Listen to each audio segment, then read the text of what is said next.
Bismillahirrahmanirrahim. Assalamualaikum warahmatullahi wabarakatuh.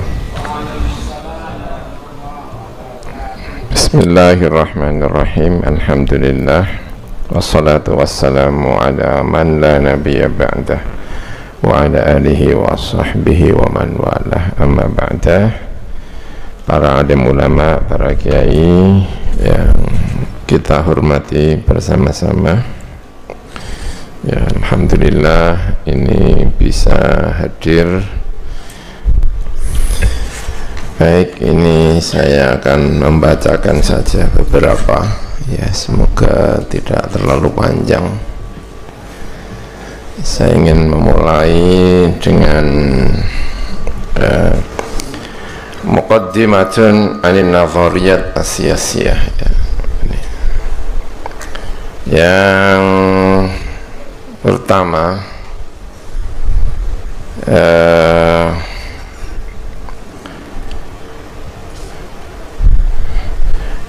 kenapa bisa terjadi ada teori politik di dalam Islam? Pertama, basisnya kenapa kita punya teori-teori politik di dalam Islam, ya, persepsinya karena Nabi di Madinah itu dapat dibaca sebagai pelaku politik, selain tentu tugas utamanya adalah sebagai seorang Nabi. Hal-hal yang berkaitan politik itu sangat jelas kita baca dari Kanjeng Nabi. Berkirim surat kepada setiap negara yang bisa dijangkau oleh surat itu, kalau tidak pemimpin politik kan tidak mungkin. Mengangkat Sayyidina Ali sebagai qadhi, mengangkat pegawai,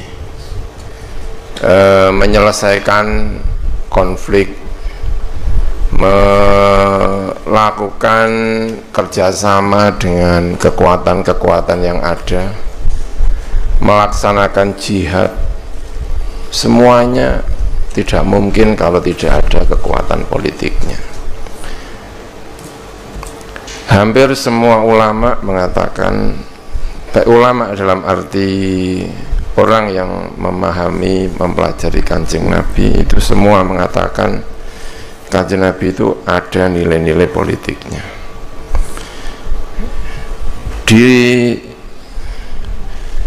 Ditinjau dari ulama Islam, ya sama. Kita sudah punya buku tentang politik, Al-Ahkam As-Sultaniyah. Ada buku Al-Ahkam As-Sultaniyah, baik miliknya Mawardi atau miliknya Abu Ya'la Al-Farra, itu menunjukkan bahwa memang ada dimensi politik di Madinah itu.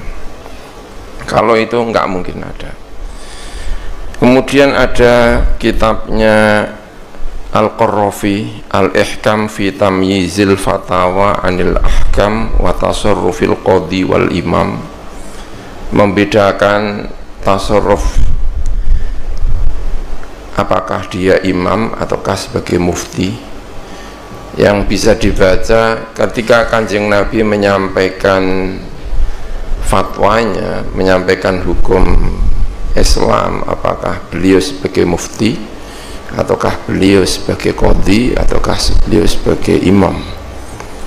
Dan pembedaan-pembedaan ini meniscayakan berarti di Madinah itu ada unsur politik.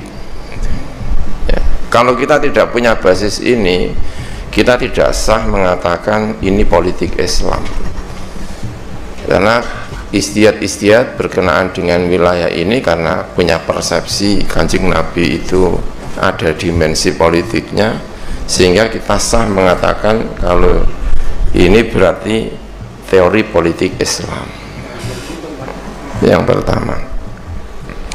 Yang kedua, Nabi itu memang mengizinkan umatnya untuk beristihad tanpa ada usaha izin untuk melakukan istihad, maka tidak ada lagi yang namanya teori politik, karena yang ada adalah nas-nas yang ada. Ya itu.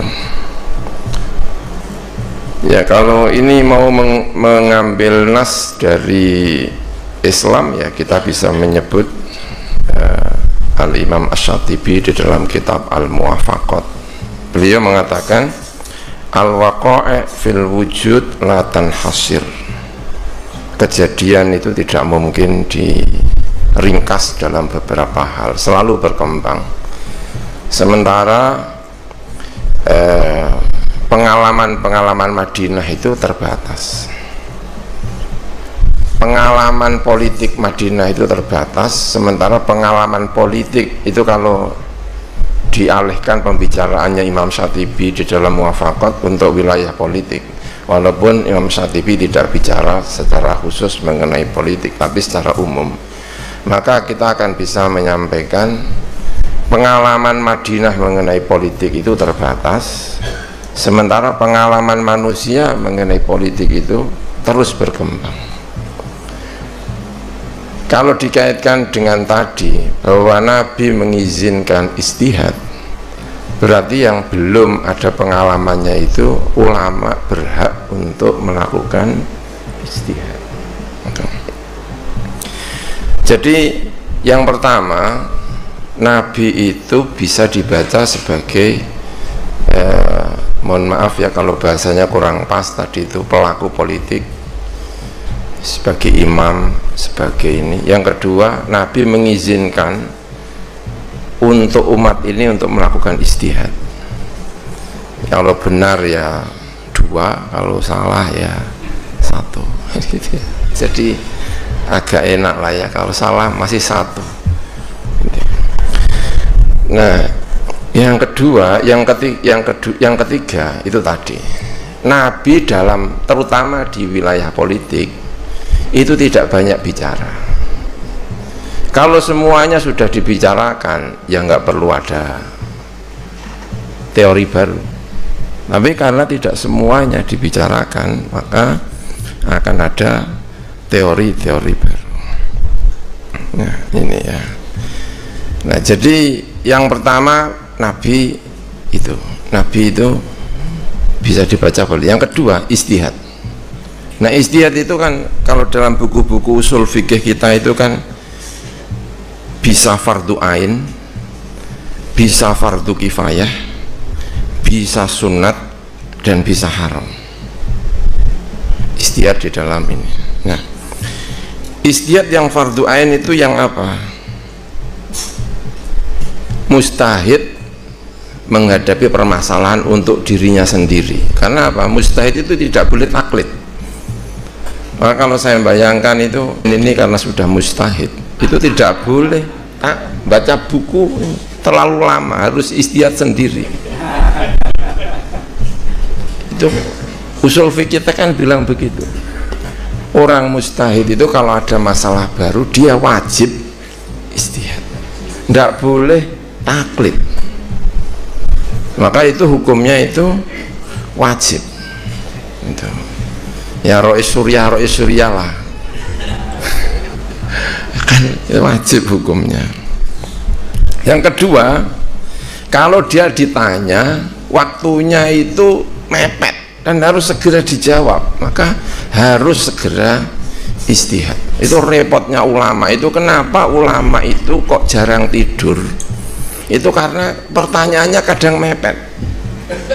Dan kalau ditanya waktunya mepet, itu harus menjawab ijtihad, tidak boleh tidur.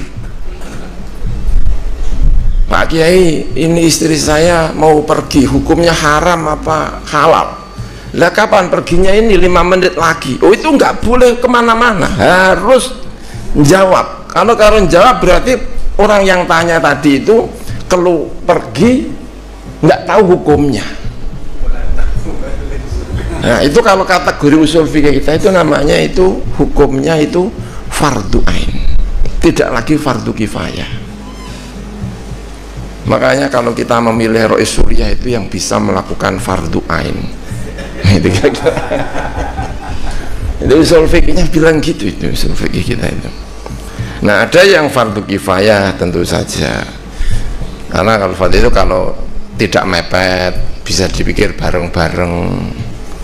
persoalan yang dihadapi itu milik bersama, ya itu fardu kifayah. Kalau sudah ada MWJ, PJNO sudah jawab, maka kan sudah tidak wajib, ya itulah. Dan banyak persoalan-persoalan politik itu masuk pada wilayah-wilayah seperti ini. Yai, kalau saya ini wajib nyalon jadi bupati apa enggak? Lah kenapa? Calonnya yang lain ini kayaknya kurang pro terhadap pesantren. Nah gitu misalnya, itu kan harus segera dijawab. Kalau enggak dijawab kan, yang seperti ini nanti akan melahirkan teori-teori politik. Nah itu. Dan tentu ada yang sunat, yang belum terjadi itu kan sunat kalau dalam kategori. Kalau kemungkinan begini itu sudah terjadi belum, ya berarti masih sunat. Tapi kalau dilakukan baik, sehingga ketika terjadi sudah ada jawabannya. Gitu. Ada yang haram, apa itu? Tanfidiyah istihad.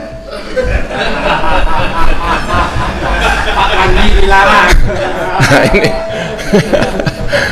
apa itu? Oh, nggak tahu apa-apa kok ikut istihad. Itu kan man lam tatawaffar fihi syurutul mustahid fima yastahidu fihi. Ya kayaknya sederhananya itu tanfidiyah ikut-ikut istihad. Itu nggak boleh, kecuali tanfidiyahnya itu gurunya Suriah. Nah itu baru boleh. itu sederhana. Nah, jadi ada unsur Kanjeng Nabinya, ada unsur Nabi mengizinkan untuk istihad. Yang ketiga, kejadiannya itu tidak ada penjelasan dari Kanjeng Nabi. Nah kalau tiga ini kumpul, maka akan segera lahir teori-teori tentang politik. Pasti akan lahir segera. Oke, kita ambil contoh kalau tidak percaya ini. Abul Hasan Al-Asy'ari dalam bukunya Maqalatul Islamiyin itu mengatakan begini, ikhtalafan nasu ba'da nabihim fi asya'a katsirah. Banyak. Kenapa ya Nabi nggak jelaskan? Nah, kalimatnya Abul Hasan berikutnya itu ya, dhallala fiha ba'duhum ba'dah. Dalam Maqalatul Islamiyin. Wa bari'a ba'duhum min ba'din. Fasaru mutabayinin wa ahzaban mutasyaddidin. Nah, yang kalimatnya Abul Hasan ini yang menarik, yang setelah ini itu kita baca itu sewenang sekali. Illa annal islama yajma'uhum. Itu posisinya Abul Hasan. Beda kaya apa-apa saling menyalahkan, tapi kalau menurut saya al-Islam yajma'uhum wa yashtamilu alaihim. Jangan sampai menganggap mereka ini keluar dari Islam. Itu statementnya imam kita Abul Hasan Al-Asy'ari. Terus berikutnya, nah ini wa awwalu ma hadatsa minal ikhtilaf bainal muslimin ba'da nabiyihim ikhtilafuhum fil imamah. Perbedaan pertama persis setelah ditinggal Kanjeng Nabi itu soal imamah, akan melahirkan banyak teori politik. Kenapa? Nabi nggak menjelaskan. Nabi tidak memilih siapa yang mengganti. Dua, Nabi tidak menjelaskan cara memilihnya seperti apa, nggak menjelaskan. Yang ketiga, syarat-syaratnya juga tidak secara detail dijelaskan oleh Kanjeng Nabi. Pasti bingung itu. Tidak menunjuk, tidak menjelaskan caranya, tidak menjelaskan syarat-syaratnya. Nah, apa yang terjadi? Ada teori-teori politik lahir, muncul pasca Kanjeng Nabi. Setelah Kanjeng Nabi kapundhut, ini masih dalam kitab Maqalatul Islamiyin. Wa dzalika anna Rasulullah sallallahu alaihi wasallam lama qabadahullahu azza wa jalla wa naqalahu ila jannatihi wa dari karamatihi istama'atil ansor fi saqifati bani sa'idah bi madinatir rasul wa aradu aqdal imamah li Sa'ad bin Ubadah. Berarti menurut orang Ansor, orang paling berhak menjadi penggantinya Kanjeng Nabi adalah Sa'ad bin Ubadah. Sa'ad bin Ubadah. Nah, dari sini berarti muncul teori politik. Apa itu? Yang berhak menggantikan Kanjeng Nabi adalah orang Ansor, karena Ansor yang paling berjasa terhadap kemapanan Islam. Itu teori yang kedua. Yang pertama, nah, teori yang seperti ini sah apa enggak? Ya sah saja, walaupun kalah, ya kan, tapi kan ya sebagai teori kan sah, tapi sebagai kenyataan politik kalah, kan gitu ya. Ya samalah dengan 2002, ya kan, ada yang dukung ini dengan teorinya, ini dengan teori dengan, tapi kalau kalah ya sudah lah, kalah mau apa, ya ikut yang menang, ya gimana lagi ya. Nah, yang mau segera move on gitu aja. Itu juga begitu. Nah, itu berarti orang Ansor itu mengatakan apa? Saya yang berhak. Kenapa? Ya karena ya punya tempat, punya daerah. Kami ini putra daerah, ini pokoknya gitulah. Yang membantu Rasul waktu ini, ya kan gitu. Secara pribumi, dan teorinya itu begitu. Nah, nasnya saya bacakan nasnya lagi, nasnya dari Maqalatul Islami.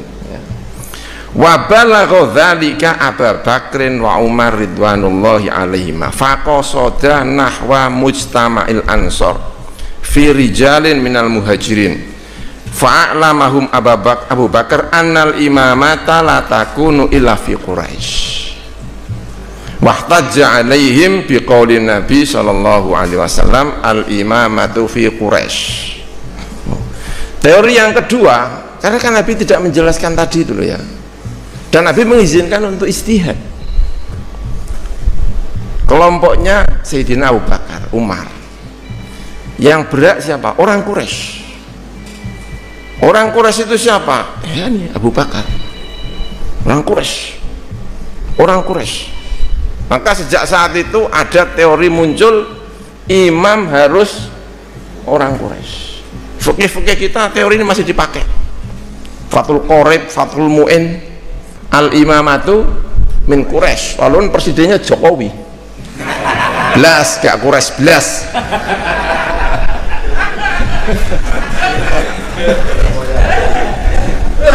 Masih dipakai, masih dipakai. Ada di. Nah, ini berarti memunculkan teori yang kedua. Teori kedua. Teori kedua itu. Jadi ini sah. Ya, ini sah sebagai teori, dan kebetulan ini pemenangnya. Ini pemenangnya. Karena kemudian yang jadi khalifah adalah Sayyidina Abu Bakar. Teori ketiga, di tengah berkecamuk ada namanya Khubab bin Al-Munzir bin Al-Jamuh, punya teori bahwa politik kekuasaan bisa dibagi.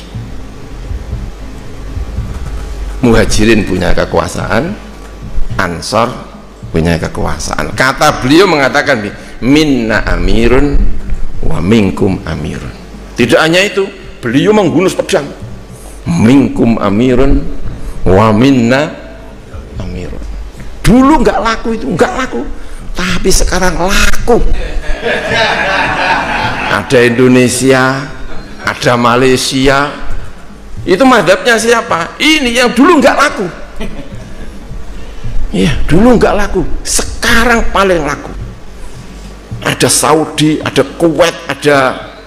Itu kalau dalam bahasanya dulu itu minkum amir wa minna amir. Itu. Tapi ini kalau dipakai Indonesia bermasalah, nanti ada Republik Madura.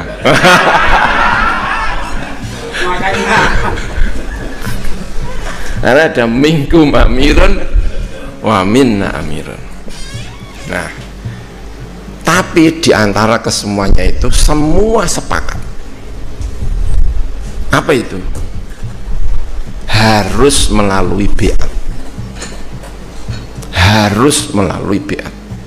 Nggak ada yang berpikiran bahwa kepemimpinan itu diwariskan. Nggak ada.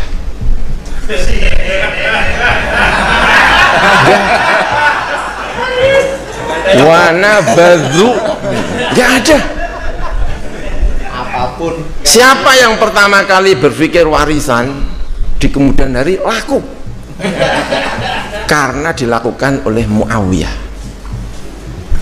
Penduduk Madinah karena punya pengalaman sistem politik seperti itu, orang paling menentang Sayyidina Muawiyah Madinah. Kami punya khalifah-khalifah semuanya nggak ada yang warisan. Kenapa kok sekarang terjadi warisan? Itu teori baru. Apakah teori baru itu berlaku di fikih? Fikih mengatakan ya. Tapi kalau ditanya itu teori baru, ya itu teori baru. Ya, itu teori baru. Nah, tentu kejadian berikutnya mau macam-macam. Khilafatu min Quraisy. Siapa pertama kali yang menentang? Ya, yang menentang pertama kali adalah orang Khawarij.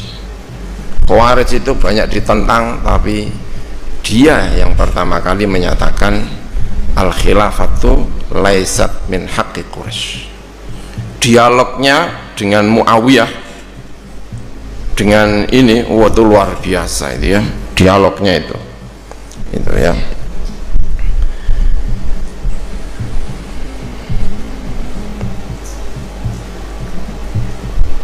Malik al-Ashtar an-Nakhoi, beliau mengatakan begini itu di depan penguasa, atas amu an-nasawat alladzi afa'ahu Allahu alaina bi asafina bustanun laka wa liqaumik.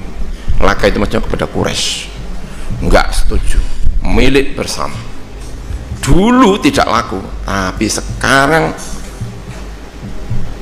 yang paling laku itu teori ini.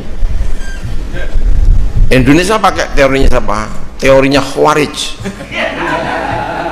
Dulu yang pertama kali menyampaikan itu adalah Malik al-Ashtar. Tidak laku, tapi sekarang sangat laku. Hampir tidak ada presiden itu dari Quraisy, negara Islam. Ada Quraisy paling laku.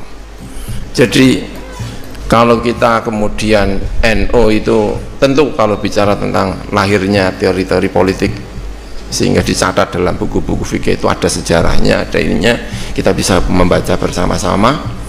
Tapi kan kita tidak sedang membahas itu. Tapi saya ingin mengatakan kalau NU beristihad itu dulu juga beristihad. Dulu teori yang paling laku, sekarang nggak laku. Dulu teori yang nggak laku, sekarang laku. Itu ya. Termasuk minna amirun wa minkum amirun, itu dulu yang paling itu enggak laku, tapi sekarang laku. Bahkan yang mau melakukan itu dianggap Hizbut Tahrir. Hanya Hizbut Tahrir yang ingin menyatukan umat Islam dunia dalam satu kekhilafahan. Nahdlatul Ulama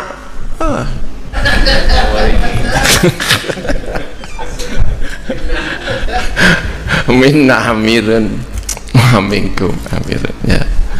Baik. Nah,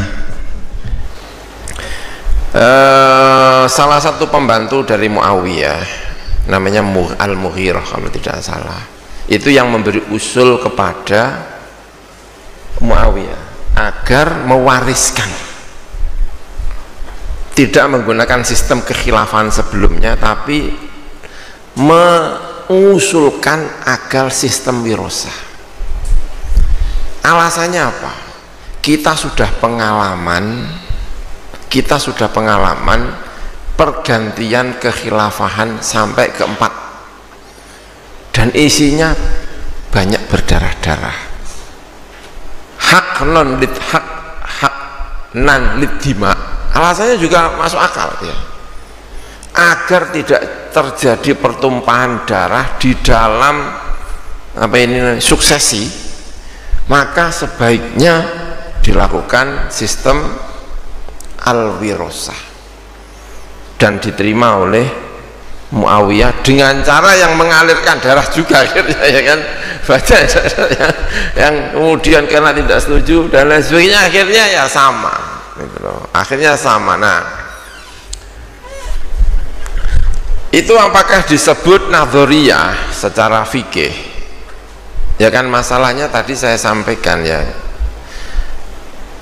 Nabi tidak menjelaskan secara detail ya, secara detail. Maka seringkali kalau kita membaca buku-buku politik Islam itu seringkali kadang disampaikan begini, pedoman dari nazariyah fikhiyah di dalam politik itu apa? Di antara yang dominan adalah amalus sahabah, bukan Quran hadis, bukan, tapi amalus sahabah. Misalnya ahlul halli wal akdi dalam fikih itu satu orang bisa diterima apa enggak? Sebagian menerima, alasannya apa? Karena yang menunjuk Umar itu hanya satu, yaitu Abu Bakar. Berarti dasar pemikiran fikih ahlul halli wal akdi cuma satu, itu dasarnya apa? Amalus sahabah. Amalus sahabah. Nah, jadi perbedaan tadi yang saya sampaikan ketika Kanjeng Nabi kapundhut lalu apa itu, perbedaan para sahabat itu lalu menjadi teori fikih. Dasarnya apa? Amalus sahabah. Hanya saja tadi itu yang satu itu terkenal, lalu tidak yang ini terkenal, tapi di kemudian hari bisa terkenal ya. Yang minna amirun wa minkum amirun itu dulu nggak terkenal, karena yang terkenal uktulu al apa itu hadisnya itu, kalau ada dua pemimpin maka yang kedua harus dibunuh, uktulu, bunuh, karena itu sudah nggak populer lagi di eranya Imamul Haramain. Punya buku namanya yang terkenal Ghiyathul Umam, itu sudah nggak mau. Belakangan Asy-Syaukani kalau mau injil itu malah tambah, udah nggak perlu jadi satu itu tuh. Nah, itu menjadi, itu dasarnya apa? Quran apa hadis? Ya itu pengalaman sahabat ketika awal itu juga khilaf ini, nah gitu. Jadi memang membaca buku Al-Mawardi di dalam buku apa itu Al-Ahkam As-Sultaniyah itu ya salah satu fondamen tentang masalah fikih ini adalah bukan Quran hadis dalam arti nas yang sharih, tetapi banyak disandarkan kepada amalus sahabah ya, itu tadi. Jadi kalau istihadnya bagaimana ya itu, dan itu dipakai oleh keputusan Nahdlatul Ulama. Tahu make Munas Nahdlatul Ulama tahun 2019 sebelum Jombang,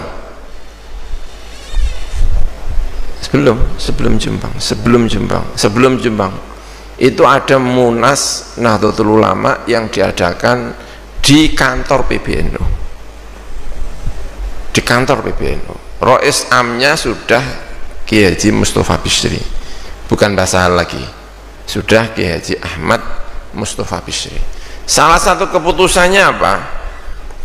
Bahwa Indonesia dengan sistem demokrasi itu seperti yang sekarang ini, secara fikih sudah sah disebut khilafah ya, itu nanti dibaca sendiri. Makanya kalau bisa inilah keputusan-keputusan yang seperti ini itu cabang-cabang ikut bahas, ikut meneliti kembali.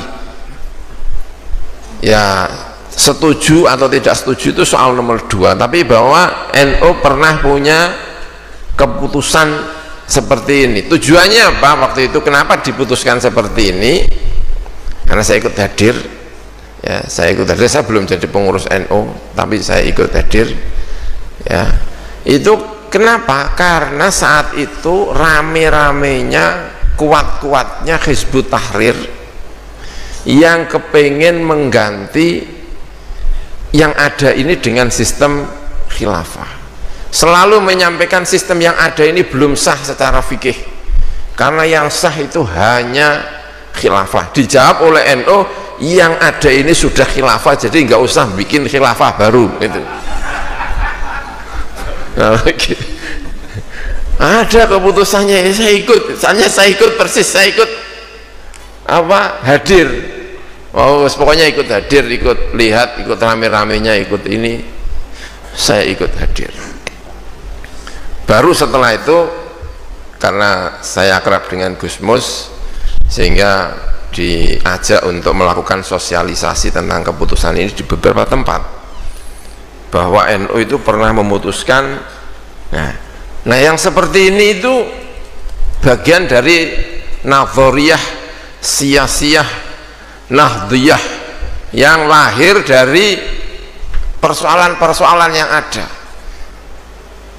Saya yakin kalau apa yang terjadi secara politik dibasul masailkan oleh PCNU, kalau misalnya di Banyumas itu bupatinya itu muslim, wakil bupatinya itu non muslim, tim sesnya kiai-kiai, tim sesnya itu kiai-kiai, itu dibasul masailkan, itu akan melahirkan nadhoriyah siyasiyah Banyumasiyah. Dan itu tidak hanya itu banyak kejadian yang akan dialami, dan itu semuanya secara fikih itu ini harus ada jawabannya. Nah itu makanya alhamdulillah kita masih punya banyak kiai-kiai, tapi kiai-kiainya ini kita berharap ini kendel tanfidiyah, tapi hati-hatinya hati-hati syariah, tapi harus punya jiwa kendel seperti tanfidiyah. Jangan sampai yang seperti ini tuh diserahkan hanya kepada tanfidiyah, bermasalah. Ditanya fikih nanti keluarnya ini kan kurang mantap. Nah, kalau itu kan kelihatan pakai apa gitu, usul fikih yang mana gitu kan, ada ini, nah gitu. Itu saya kira itu ini ya. Jadi soal nadhoriyah itu barangkali, jadi saya tetap mengatakan itu bagian dari nadhoriyah, lahir nadhoriyah. NU melahirkan nadhoriyah baru, NU melahirkan nadhoriyah baru. Terserah mau disebut namanya apa atau namanya apa, tapi baik kategori itu sudah iftak namanya. Sudah sering kita sampaikan, minimal saya lah menyampaikan untuk kendel-kendel, dan saya kira pernah saya sampaikan waktu ketemu dengan kawan-kawan NU bahwa hasil dari basul masail secara kategori itu adalah fatwa. Jadi anggota basul masail itu adalah mufti, mau atau tidak mau itu disampaikan. Kalau habis basul masail kan disampaikan rame-rame gitu, hukumnya apa, haram, itu mufti, itu mufti, dan yang dikeluarkan itu namanya adalah fatwa, mau atau tidak mau, secara kategori itu adalah fatwa. Ulama dulu kalau tidak mau mengatakan fatwa, baru dianggap, mesti ada kalimatnya bahsan gitu. Kalau dalam fikih-fikih gitu, wabahatha itu artinya masih takut untuk menfatwakan. Tapi NU itu namanya masih basul, tapi intonasinya itu fatwa.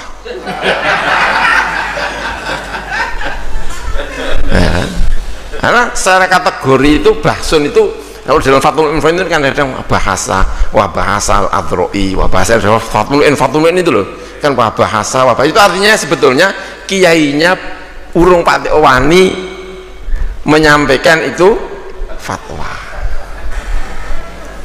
tapi kita ini menyebut bahsu tapi intonasinya fatwa.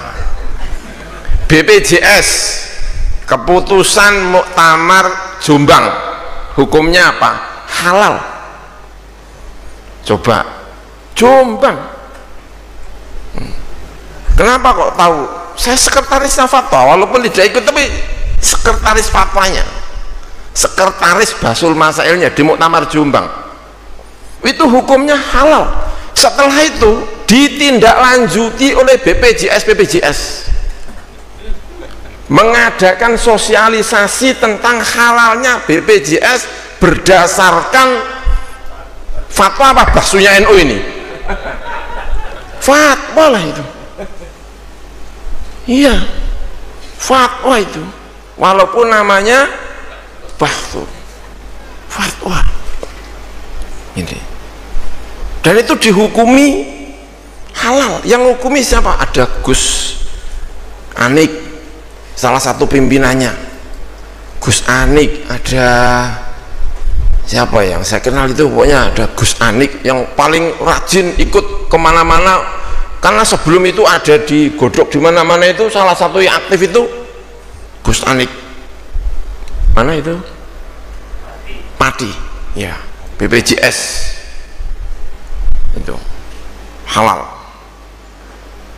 Masa bahsu itu kan, wong pemerintah saja apa menggunakan itu. Saya diundang di Lampung untuk melakukan sosialisasi BPJS secara fikih. Nah gimana? Nah wong NU nya bilang halal, ya kan? Itu. Baik, itu terima kasih. Mohon maaf atas segala kekurangan. Wallahul muwaffiq ila aqwamit thoriq. Wassalamualaikum warahmatullahi wabarakatuh.